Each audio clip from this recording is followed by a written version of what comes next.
Bienvenidos, bienvenidas a Enclave de Consejo, el videopodcast del programa Consejeros de GECON. Soy José María Palomares y hoy en este capítulo vamos a hablar de un tema que yo creo que es fundamental. Vamos a hablar de liderazgo y vamos a hablar de talento en el ámbito de los consejos de administración. Y para hablar de estos asuntos, pues tenemos con nosotros a dos invitados muy especiales.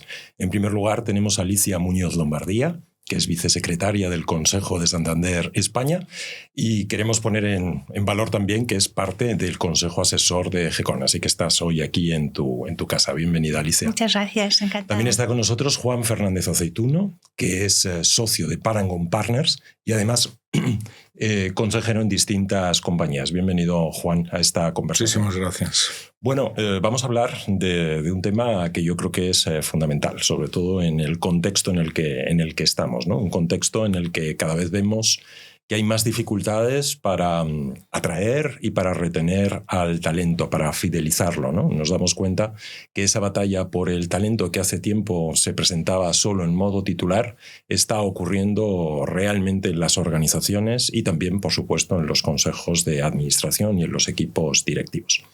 Antes de que debatamos sobre el papel que tiene el Consejo de Administración en torno a estas dos cuestiones, liderazgo y talento, me gustaría empezar conociendo algo de vuestra perspectiva personal al respecto. Concretamente, ¿cómo definiríais vosotros a un buen líder? ¿Qué características tendría que tener? Empezamos contigo, Alicia. Claro. Un buen líder, a mi juicio, debe acompañar, debe inspirar, debe guiar para que las cosas se hagan.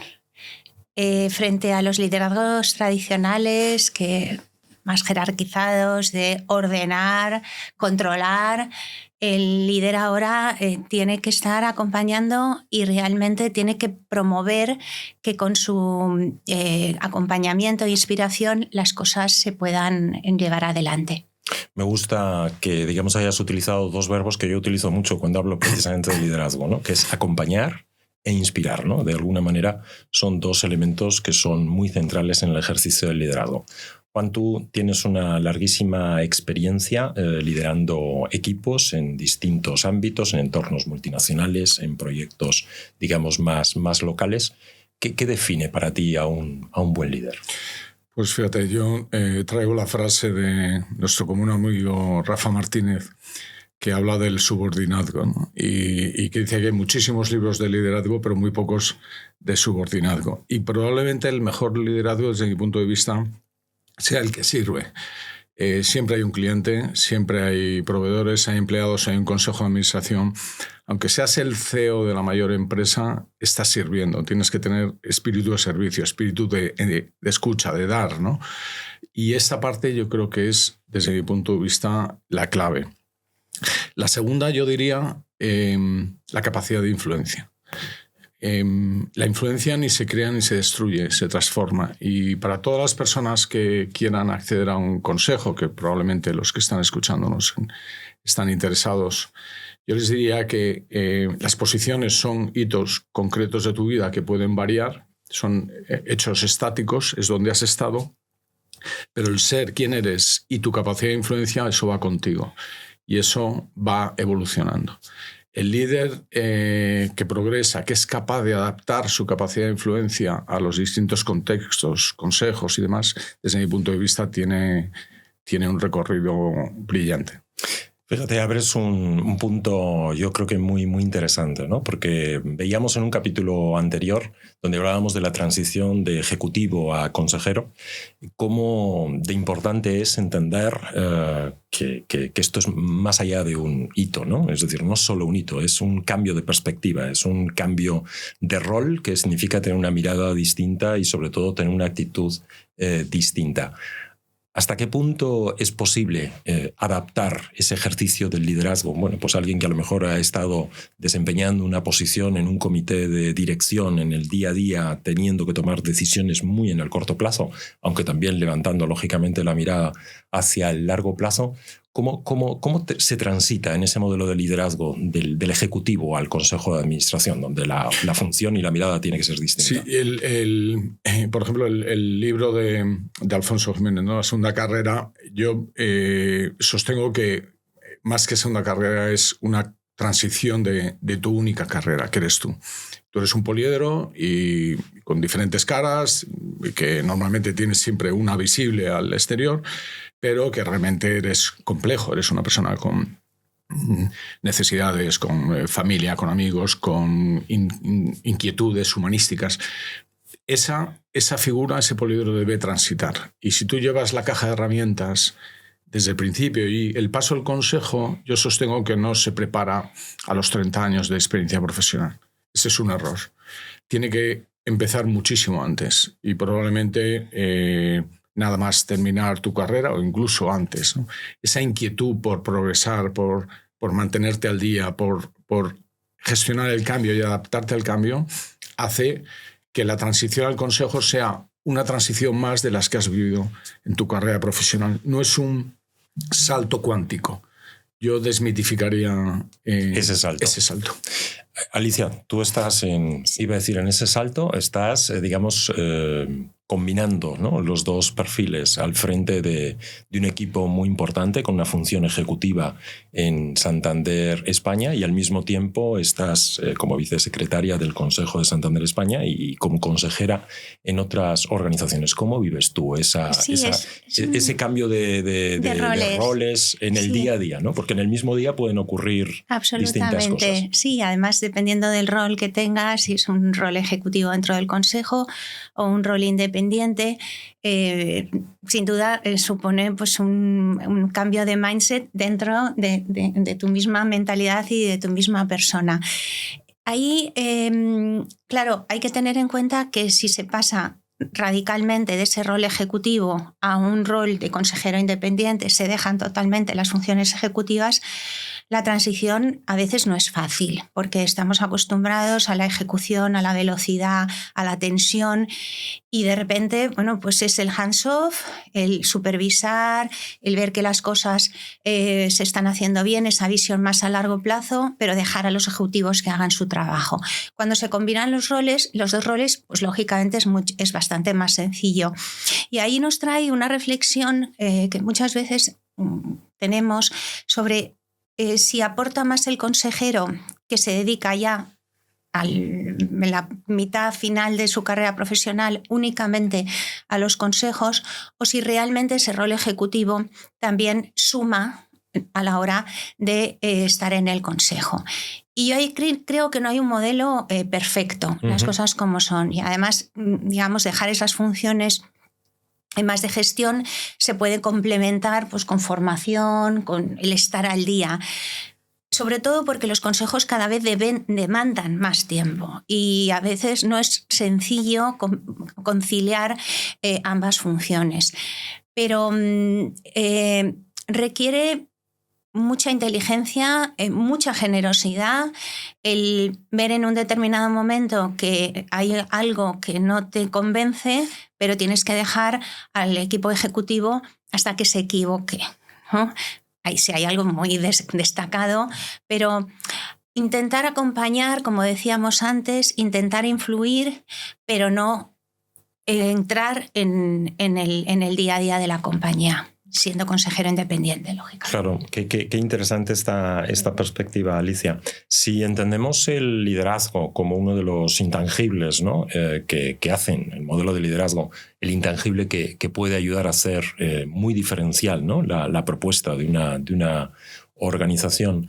Si nos pasamos la vida hablando precisamente de la importancia de las personas y del talento, ¿hasta qué punto estos temas están presentes en los debates del Consejo de Administración? ¿Cuál es el rol que el Consejo de Administración habitualmente tiene en torno a estos dos elementos? Y no me refiero, y te pregunto a ti, Juan, también por tu perspectiva. Has tenido una amplia experiencia ejecutiva, también como consejero, y ahora, digamos, desde la perspectiva de una firma, ¿no?, de advisory sobre este tipo de cuestiones, no se trata tanto de que nos compartas lo que se debería hacer, sino más bien ¿Cuál está siendo la práctica habitual en los consejos? ¿Hasta qué punto se habla de esto y hasta qué punto se toman decisiones sobre estos asuntos en los consejos? Yo creo que son elefantes en la habitación, pero de los que no se tratan expresamente mucho en el consejo.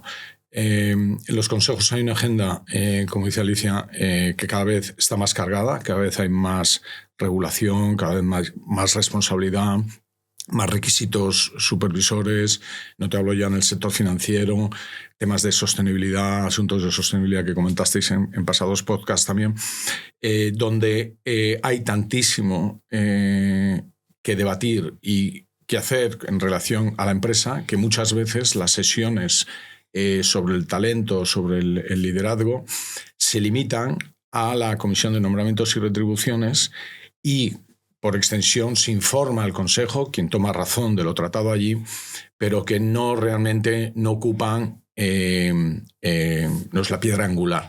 Sin embargo, cuando hay crisis en un Consejo, cuando hay un problema, sí se acude al talento y al liderazgo, a los valores, a la ética, a la legitimidad de las personas que están en el Consejo o que están en el comité de dirección. En los momentos malos vividos en los consejos de administración es donde aparecen realmente y donde salen a la luz los valores que sustentan a ese equipo o a esa empresa, ¿no? Y es importante, por tanto, por parte de cada consejero, asegurarse que la empresa a la que accede a un consejo, además de la responsabilidad penal, civil, de todo tipo que tienes como consejero, hay una responsabilidad ética por tu parte de comprender y entender a qué juego estás jugando y a qué empresa estás aportando tu aval, porque es un aval, tu firma en ese trabajo que se hace. Esa due diligence que hace el consejero antes de incorporarse no es menor. Y es importantísima. Yo recomendaría a todo el mundo que no piense que el consejo es un sitio al que vas una vez cada 3 meses, firmas y te vas, porque no es nada parecido a eso. Requiere muchísimo trabajo, muchísima dedicación, muchísima responsabilidad y muchísima preparación. Que nadie piense que estos son las vacaciones de oro para alguien que después de 30 años se merece un retiro digno, ¿no? Claro. Bien, entendido. Esto, digamos, es de alguna manera lo que acaba ocurriendo. Pero empezábamos precisamente esta conversación poniendo de manifiesto la situación, ¿no? El contexto en el que estamos en este momento. La guerra por el talento, un problema, digamos, también muy relevante, y es que el talento se contrata cuando se contrata, pero, digamos, las circunstancias van variando, van cambiando, van apareciendo nuevos retos. Podríamos hablar, pues, retos de carácter tecnológico, regulatorio, de sostenibilidad. Las personas, lógicamente, tienen que seguir creciendo en términos de competencias, de capacidades. Sabemos que a día de hoy uno de los grandes problemas que tenemos está alrededor precisamente de las personas. Hace muy poquito salía un informe de la gran compañía de investigación sociológica Gallup que decía que el 23% de las personas, en un estudio global, solo el 23% de las personas en las organizaciones se siente verdaderamente comprometido con su proyecto profesional. Cuando esto lo traíamos a Europa, ese 23% caía a un 16%. Y cuando lo traíamos a España, hablábamos de un 9%. Entonces, sabiendo la magnitud del reto que tenemos encima de la mesa, ¿qué tendríamos que hacer desde el Consejo? Porque entiendo todo esto que nos comentabas, Juan, de todas las prioridades, ¿no? que hay que gestionar, las dificultades. Hablabas incluso de las entidades financieras, ¿no? que tienen un extra de regulación. Pero este es un tema... es un temazo, perdonadme la frivolidad. Es decir, me parece que es un tema suficientemente relevante como para que tuviera que ser uno de los principales dolores de cabeza, dicho con mucho cariño, ¿no? Pero uno de los principales dolores de cabeza del Consejo. ¿Cómo crees que deberíamos de abordar esto, Alicia? Así es. Primero haciendo un diagnóstico. Tenemos que saber, estamos viviendo un momento en el que en las empresas conviven 4 generaciones como mínimo, y además con perfiles muy diferentes. Muy distintos, sí. Con valores, con un propósito y además con una cierta tensión intergeneracional, no digo dentro de la empresa, sino en general. Entonces, lo primero es hacer un diagnóstico de ahora mismo cómo está la empresa, cómo son las personas, cuál es la cultura, eso es fundamental. Si existe coherencia, es un término que a mí me parece clave para el compromiso de las personas y sobre todo las generaciones más jóvenes que trabajan. Por supuesto, la remuneración es importante, pero también el propósito y los valores de la compañía y esa coherencia en cuanto a lo que se piensa, se dice y lo que se hace. Una vez tenemos ese diagnóstico, que se puede hacer perfectamente pues, con encuestas de compromiso, en la plantilla, detectando los problemas que surgen, a partir de ahí pintar cuál es digamos, estructura que queremos tener, pensando también en el futuro. A mí ahora mismo me preocupa enormemente con la irrupción de la inteligencia artificial cómo se va a perfilar esa senda de aprendizaje entre las generaciones más jóvenes y las más experimentadas. ¿Por qué? Porque ahí hay una brecha, hay un momento en el que la inteligencia artificial podrá hacer, ya está incluso ocurriendo, tareas pues, repetitivas, que son las que hacían los juniors cuando entraban en una empresa. Pero tenemos que asegurar esa sucesión. Entonces, esa previsión de cómo va a ser el mercado de trabajo, cómo van a ser las necesidades de la empresa, alineado con la estrategia para los próximos años, ese diagnóstico es clave para a partir de ahí ir definiendo pues, unos planes de sucesión en las posiciones directivas, por supuesto en el consejo también, y ir viendo bueno, pues cómo podemos alinear además con ese liderazgo humanista donde se pone a las personas en el centro.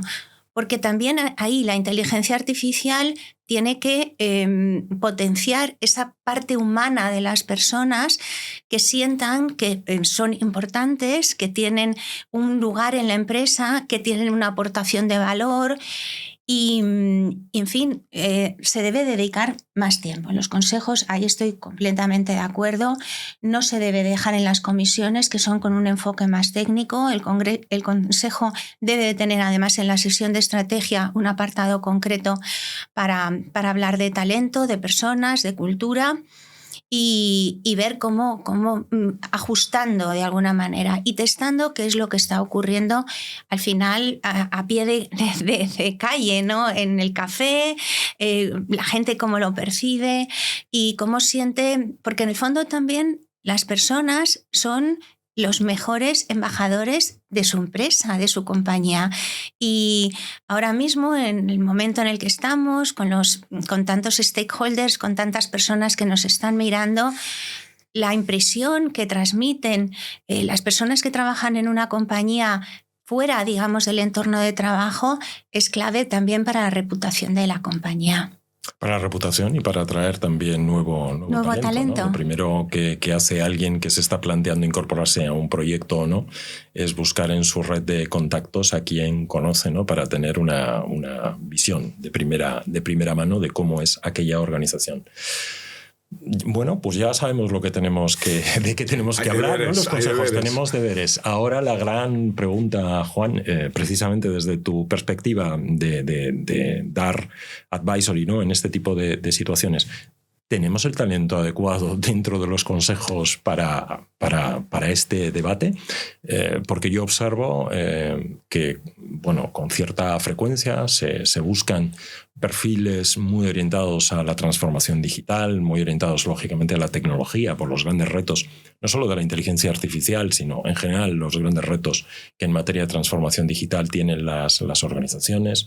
Se buscan perfiles pues vinculados con el ámbito de la sostenibilidad, o como veíamos en un capítulo también pasado de Enclave de Consejo, pues con la geoestrategia, que ahora mismo desde luego es un elemento central, pero no estoy muy seguro de que se busquen perfiles especializados en cultura corporativa, liderazgo, gestión del talento. a lo mejor no es necesario, a lo mejor esto con el talento que ya tenemos en los consejos se puede manejar. ¿Cuál es tu punto de vista al respecto? Específicamente no. O sea, no se busca un líder para el consejo ni una persona especialista en cultura o en comunicación o en reputación empresarial. Eso se supone que va en determinadas dosis en los miembros del consejo y que la razón por la que están ahí es porque no solo cumplen unos mínimos, sino que en la mayoría de los casos deben exceder el promedio de ejemplaridad, de conocimientos y transversalidad. Es decir, lo que hace un consejo desde mi punto de vista útil para la sociedad, porque al final es un elemento regulado, ligado a una ley de sociedades de capital, que más allá de los artículos 232 a 246 que hablan de la responsabilidad y de las obligaciones de los consejeros, tienes una responsabilidad social directamente con la sociedad, con las personas, con la empresa. En esa identificación del consejo ya va implícita muchos aspectos, muchas características de liderazgo y de talento. ¿Te refieres a la matriz de competencias a la hora de seleccionar a los miembros del consejo? Efectivamente. Vale. O sea, ya, y en las entrevistas personales. O sea, muchas veces hay aspectos personales que captas en una entrevista. A mí, concretamente, en un consejo me dijeron que una de las razones clave para darme el puesto del consejo es que dije que hace 15 días no sabía que esa empresa existía. Y me dijeron, nadie en su sano juicio dice eso en una entrevista. Tú tienes que ser muy auténtico y muy sincero para decirnos esto. Y no conocía ni al headhunter ni al CEO que me propuso, ¿no? Esa autenticidad, esa chispa que de repente te sale en una conversación hace que hagas el tick on the box, que digas, esta persona entra, ¿no? Y al final, yo en los consejos en los que estoy, lo que más valoro es la mezcolanza. Es lo que aprendes. Si vas a un consejo y no aprendes nada, mal asunto, ¿no? Dices, liderazgo, talento, se tratan directamente, como digo, no específicamente, no al nivel que probablemente requerirían, pero como te digo, las exigencias regulatorias son tales que el consejo debe dar por sabido, por hecho, estos aspectos, ¿no? Luego piensa que un consejero es un ente al que no está, entre comillas, bienvenido en el día a día de la empresa, ¿no? Un consejero no tiene despacho en la oficina por varias razones. Una, porque no tiene una ocupación orgánica ni ejecutiva. Dos, porque probablemente si trabajase en la empresa perdería su independencia. Y le sesgaría a lo mejor pues, la relación con los compañeros, con los trabajadores de la empresa. ¿Qué tiene un consejero que no tiene un ejecutivo? Tiempo. Yo he calculado de salir del mundo ejecutivo al mundo de consejos que el 80% de mi tiempo se me iba gestionando personas, motivando, contratando, team building, offsites, mindfulness, todas las jergas que se te ocurran, las tienes que poner al servicio de mover esa maquinaria cada día, ilusionar cada día, ¿no? Cuando sales del consejo, todo ese tiempo lo tienes para pensar y es un regalo que te da la vida de poder pensar, de poder ayudar, poder influir, poder inyectar. Es muy importante no llegar al consejo con esto lo estáis haciendo mal. La capacidad de influencia de un consejo viene por la sugerencia, por la preparación, por el trabajo previo al consejo, importantísimo, y la capacidad de escucha de la persona, ¿no? Un consejo es un ente muy sutil, con muchas aristas, muchas capas, muchos planos de actuación, ¿no? Y el consejero debe estar atento a la mayor parte de esas capas.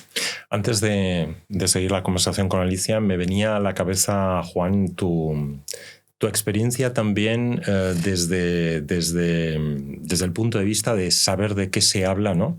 En la literatura del management. Estaba pensando bueno, tú fundaste hace mucho tiempo KnowSquare, ¿no? Que es una plataforma de conocimiento, yo creo que apasionante.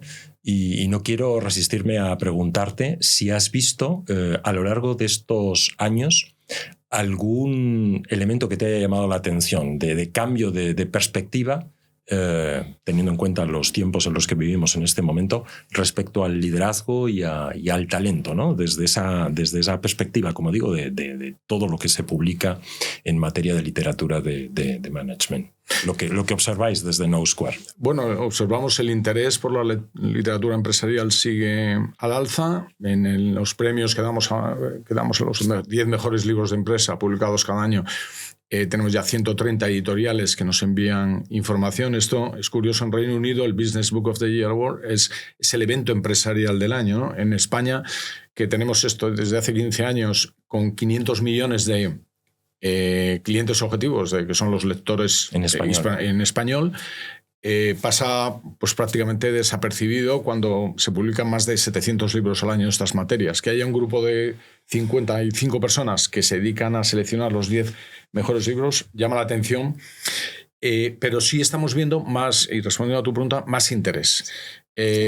Quizá la gente, a través de la inteligencia artificial, además, puedes obtener muchísima más información de los libros. No creo que la gente vaya a leer más libros, pero sí van a leer probablemente más secciones o más apartados, o extraerán textos de los libros, ¿no? En lo que yo creo que es un primer paso, una primera base de conocimiento y un ejemplo. El que lee escucha, ¿no? Realmente estás escuchando al escritor. Es un acto genuino de escucha, y además de escucha. Y te escuchas total, a ti mismo, porque sí. Mientras lees te haces frontón y entonces estás viendo, no solo estás leyendo al autor, sino que te estás escuchando. Es un diálogo entre el autor y tú mismo, ¿no? Ese ejercicio que es un lujo, que es una maravilla, que es un premio que nos da la vida. Yo lo recomiendo de verdad a todo aquel que vaya a ocupar un puesto de responsabilidad. Y te hace reflexionar, porque muchas veces lo que te están diciendo lo sabes, pero no habías pensado sobre eso. Y entonces esa reflexión, ¿no? Ese, de alguna manera, heads up que te hace el escritor, a mí me parece súper útil. Y yo coincido contigo en que esto es un mercado creciente. La sensibilidad, el interés. También para preparar determinadas reuniones necesitas no solo tener los conocimientos técnicos, sino también esta inspiración, como podríamos decir, de alguien que ha pasado por esa misma situación, cómo te puede ayudar a gestionar pues un momento crítico en tu carrera, en tu trayectoria, o una reunión, como digo, pues relevante donde tienes que despachar ante un comité de dirección o un consejo, ¿no? Esas herramientas son muy útiles y no las utilizábamos tanto antes. Yo creo que hay más consciencia, de alguna manera, de la relevancia de esos momentos críticos. Sí, comentabas en la pregunta en el momento en el que estamos, ¿no? En la situación. Yo, por si puede ser útil, yo la estrategia de cara a futuro la analizo en 3 planos. Los procesos cíclicos, las cosas que normalmente se repiten, aunque no son cíclicos, realmente son en espiral, porque las estaciones, cuando llega la primavera, llega la próxima primavera, ya no es igual que la primavera anterior. Tenemos una primavera más de experiencia, ¿no? O sea que es helicoidal, ¿no? Uh-huh. Pero hay cosas cíclicas que se repiten, pues como los días de la semana o las estaciones del año, ¿no? Y en el mundo empresarial pasan exactamente igual. Hay otro plano, que es el plano de los cisnes negros. Hay cosas que pasan, el apagón, el COVID, la guerra de Ucrania, que cuando pasan todo el mundo es capaz de explicarlo y de darle una lógica sencilla, pero que realmente nadie la vio venir. Exacto, no son capaces. Y la tercera capa es el que yo llamo el tsunami. El tsunami es aquella ola que ves venir y que lo que tienes que hacer pues, es ir hacia adentro y lo más alto posible, ¿no? Que es, por ejemplo, ha habido un tsunami de sostenibilidad, que ahora la ola no era tan grande o la han hecho un poquito más pequeña de lo que venía. Y la más importante, yo creo, es la demografía. El que sabes perfectamente dentro de 20 años qué va a pasar en cuanto a situación demográfica en este país y para tu empresa, y deberías estar preparado para ello. Si cortas estos 3 planos y identificas qué libro te puede ayudar en cada uno de estos planos, 3 libros, aplicados a tu empresa, yo no recomendaría... esta literatura empresarial es literatura de aplicación. De aplicación. No es de cultura general, es de aplicación. Tienes que... y de interpretación. ¿no? Interpretación que interpretarlo al contexto y como decía Alicia, organización. Verlo en tus zapatos, verlo en tu empresa y replicarlo en tu empresa. Esta literatura sirve para eso, para hacer planificación, para entender los riesgos que te vienen por el futuro, poner el retrovisor. Y con 3 libros te orientas no es tanto un mapa como una brújula, ¿no? Pero yo lo recomendaría porque realmente da mucha luz, te da conversación, te da criterio, y en un consejo, pues alguien que no lea, pues realmente es una pena. Mal asunto también. Es una pena. Bueno, los dos además tenéis también en común que de vez en cuando escribís y compartís vuestras reflexiones. Me parece que ese también es un elemento que te ayuda, ¿no?, a ordenar tus ideas. Es un acto también de generosidad en el sentido de te obliga a poner en claro tus reflexiones, que se entiendan, ¿no?, y que sirvan también para transformar la realidad. Bueno, nos ha quedado claro cómo se inspira Juan para acompañar todo este momento. ¿Cómo te inspiras tú, Alicia? Pues, como dices, el escribir genera además conexiones neuronales que de otra manera la capacidad de relación, ¿no?, el pensamiento analítico, pensamiento crítico, que tan importante también es en los consejos. Y a mí lo que me inspira es aprender cosas nuevas. Es decir, quedarme donde estoy y gracias a que escribo artículos tengo la oportunidad de aprender cosas nuevas. Sí que es cierto que siempre escribo sobre cosas que luego voy a poder aplicar a mi trabajo y que donde el conocimiento, la curva de conocimiento es razonablemente accesible. No me voy a poner a escribir sobre física cuántica porque me supondría, aparte de un esfuerzo tremendo, a no aportar nada nuevo. Pero dentro del conocimiento, de mi ámbito, digamos, de expertise, busco aspectos o materias que puedan ser de interés, sobre las que profundizo, reflexiono y a partir de ahí pues escribo el artículo, y también, como no, que me pueda servir a mí en mi trabajo y aportar valor pues dentro del banco o dentro de los consejos en los que estoy. Ese es el propósito que aplico cuando escribo algún artículo. Y simplemente y pienso en el lector.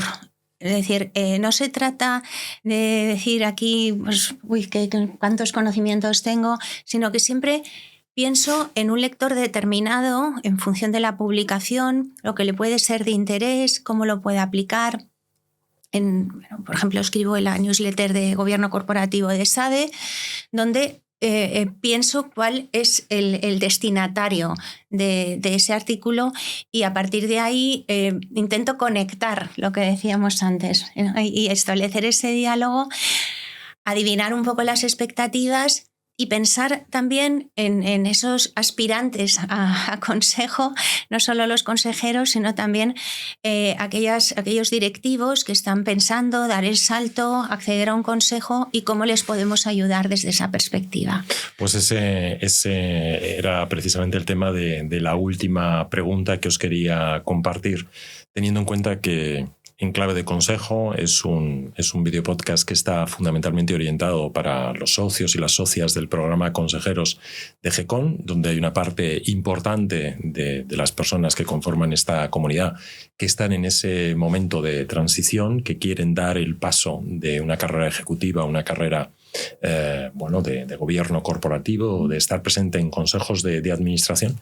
¿Qué consejos, desde vuestra experiencia personal, que habéis hecho esa transición, desde lo que observáis, e incluso en tu caso, Juan, desde lo que lógicamente conocéis y aplicáis en términos metodológicos, también desde vuestra firma, desde Parangón? Empezamos contigo, Juan. Yo diría, y como voy a dar por hecho que pueda haber escuchantes o videntes que nos vean, que sean más jóvenes, voy a dar... Eso casi es imposible, Juan. Que ¿Tú crees? Jóvenes Más jóvenes que nosotros. ¿Tú crees que no? No, imposible. No. Mira, yo creo que entre los 0 y 10 años de un desarrollo de una carrera profesional, el objetivo del profesional debería ser adquirir una competencia clave. Uh-huh. Algo en lo que es muy bueno o muy buena. En la segunda fase, hablo 10, 20, o sea, son cifras orientativas, entendedme, no son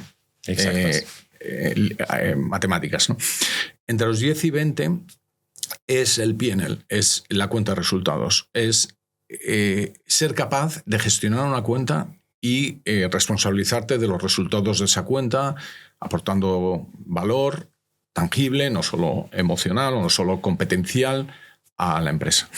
Entre los 20 y los 30 años de carrera profesional, yo creo que ahí lo que hay que buscar es la influencia vertical, no la horizontal. Hasta este momento, prácticamente con la influencia horizontal, prácticamente te ha valido, ¿no?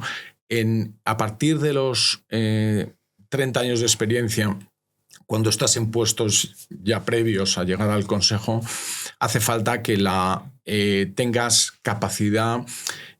La decisión está en la vertical, no está en la horizontal. Y el que puedas tú acceder a un consejo, o yo lo que animaría también a mucha gente a estudiar posibilidades de MBOs en la empresa en la que trabajan. Si, por ejemplo, a mí me ofrecen un puesto de trabajo en una empresa donde tengo potencial de hacer un MBO, yo primaría esa oferta frente a una empresa por cuenta ajena donde no voy a llegar al consejo nunca y donde me voy a tener que buscar el consejo fuera de ahí, ¿no? Un MBO es una experiencia de pasar no solo al consejo, sino pasar a ser empresario, de tomar riesgo, de walk the talk, que dicen los americanos, ¿no? Y la última parte, la de más de 30, sería la de gobierno corporativo, la de gobierno, donde, digamos, todo el zumo de lo que has aprendido a lo largo de las etapas anteriores acaba destilándose. Y destilar, normalmente cuando destilas sabes que el rendimiento de una destilación pues puede ser el 10% de lo que... Y dices, qué poquito. Ya, pero es que una gota de destilado es de alta calidad, líquido, ¿no? Es mucha calidad. Mucha calidad. Entonces, pero para llegar a ese destilado tienes que haber plantado la viña, pasar muchos años de fruto, hacer el vino y después finalmente destilarla. Digamos que es una larga travesía que hay que cultivar, hay que dar de comer y hay que hacer crecer. Continuamente. Alicia. Completamente incidiendo en lo que has dicho. A veces nos centramos en los conocimientos técnicos y hay una etapa en la vida en que los conocimientos técnicos no son suficientes. Hay que desarrollar esas capacidades directivas y no es sencillo trasladar eso, porque es ahí donde pues muchos profesionales se sienten cómodos. Yo soy el mejor profesional en lo mío, el que tiene más experiencia, el que tiene más conocimientos, y hay que dar el salto hacia desarrollar esas habilidades de gestión, de equipos, pues la cuenta de resultados, el cómo, que a veces se nos olvida, no es solo el qué, sino también cómo hacemos las cosas, esa vertiente ética, esa responsabilidad para las personas, para el equipo, para la compañía y, como no, para la sociedad. Y además, yo también añadiría que muchas veces cuando estamos en un consejo pensamos, o cuando queremos acceder a un consejo pensamos, ¿cuál es la actividad de la compañía? Yo sé de esto. Bueno, pues en línea con el destilado del que hablaba Juan, no es necesario ser un experto en la actividad de la compañía donde te vas a incorporar. Yo casi diría lo contrario. Sí, que a veces tiene mucho más valor desde otro ámbito ajena. Diferente. Porque ves las cosas desde una perspectiva diferente.